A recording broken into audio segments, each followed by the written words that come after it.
চাকুলিয়ায় SIR এর শুনানি নোটিশকে কেন্দ্র করে বৃহস্পতিবার ব্যাপক হিংসাত্মক ঘটনা সামনে এসেছে। অভিযোগ, সাধারণ কিছু ভোটারের একাংশ এই শুনানি নোটিশের বিরোধিতা করে বিক্ষোভে নামে, যা পরে হিংসাত্মক ঘটনার রূপ নেয়। বিক্ষোভকারীরা চাকুলিয়া ভিডিও অফিস ভাঙচুর চালায়, সরকারি নথিপত্র আসবাবপত্র নষ্ট করে দেয়। পরিস্থিতি নিয়ন্ত্রণে আসার আগেই চাকুলিয়া থানার আইসি বাধা দিতে গেলে তিনি রক্তাক্ত অবস্থায় গুরুতর আহত হন বলে জানা গেছে। ঘটনার পর থেকে চাকুলিয়া এলাকা জুড়ে থমথমে পরিস্থিতি বিরাজ করছে।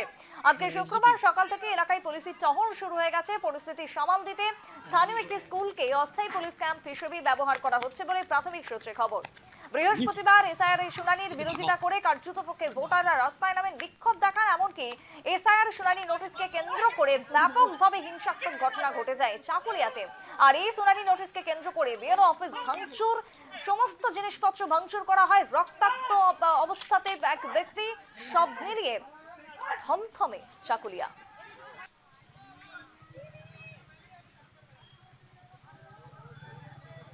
ডেমোক্রেসিক অধিকার আছে। আজকে এসআইআর এ লজিক্যাল ডিসক্রিমিনেশন নামে যেভাবে হেরিং করা হচ্ছে, শুধু চাকুলিয়াতে না, পুরো রাজ্য জুড়ে পশ্চিমবাংলার মানুষকে যেভাবে টার্গেট নিয়েছে বিজেপি, সেটা করছে ইলেকশন কমিশন। তাতে আমাদের কি দোষ, তৃণমূল কংগ্রেসের কি দোষ, তৃণমূল কংগ্রেস সরকারের কি দোষ, চাকুলিয়ার এমএলএর কি দোষ, বা চাকুলিয়ার পার্টি অফিসের কি দোষ?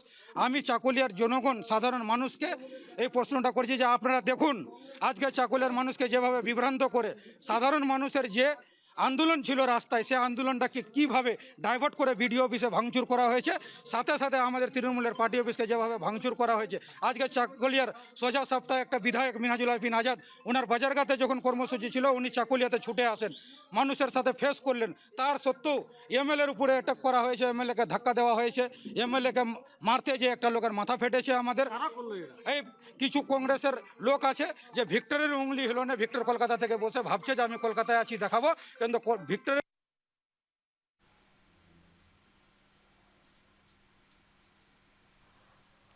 আপনারা শুনলেন যে বক্তব্য উঠে এসেছে ইতিমধ্যে চাকুলিয়া থেকে।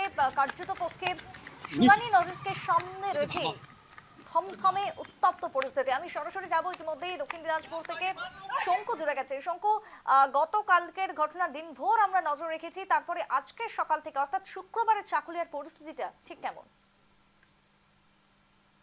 চাকুলিয়ার যেটা এখন বর্তমান পরিস্থিতি রয়েছে, পুরোটা একদম থমথমে। পিকেটিং করে কিন্তু পুলিশের মাঝে মাঝে জায়গায় জায়গায় পিকেটিং দেখা যাচ্ছে, পুলিশেরই দেখা যাচ্ছে, কিন্তু পুলিশের একটা টহল দাঁড়িয়েও করছে, একটা পেট্রোল কার।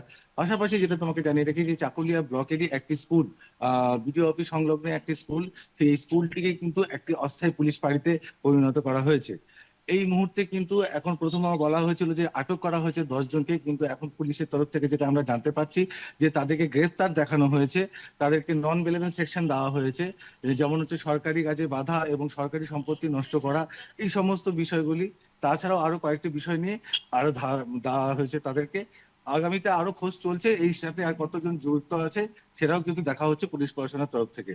আর যেটা আমরা মেন সূত্রে মারফত জানতে পারছি যে আনুমানিক সরকারি ক্ষতির পরিমাণ কিন্তু এখন অব্দি প্রায় 20 লক্ষ টাকার উপরে কিন্তু বেশি। আর কিছুটা কাগজপত্র জমে গেছে, মানে যেটা জ্বালিয়ে গেছে, যেটা যেই জ্বালানোর যে কাগজটা হয়েছে, যেটা কি কাগজ, যেটা এসআইআর এর কোনো কাগজ কিনা বা কত লক্ষ নাম বাদ যাবে সেটার কাগজ কিনা, সেই বিষয়টা কিন্তু এখনো যেটা জানানো যায়নি, সেটা কিন্তু তদন্ত মারফত রয়েছে। বেশ, অর্থাৎ আজকেও পরিস্থিতি যথেষ্ট থমথমে। শঙ্কু, তোমাকে আপাতত ধন্যবাদ। পরিস্থিতির দিকে নজর রাখো। এসআইআর কে কেন্দ্র করে বাংলায় একের পর এক যখন উত্তেজনা ছড়াচ্ছে বিভিন্ন প্রান্তে, তখন শুনানি নোটিশকে কেন্দ্র করে এবার ক্ষোভ বাড়ছে মানুষের। আর এই শুনানি নোটিশ একের পর এক যখন যাচ্ছে বিভিন্ন মানুষের কাছে, সেক্ষেত্রে প্রবীণরাও বাদ যাচ্ছে না। দীর্ঘ সময় লাইনে দাঁড়িয়ে থাকা, হ্যারাসমেন্ট, সবকিছু মিলিয়ে এই এসআইআর এখন বাংলাতে কোন দিকে যায় নির্বাচনের আগে, সেটাই সব থেকে বড় প্রশ্ন এই মুহূর্তে।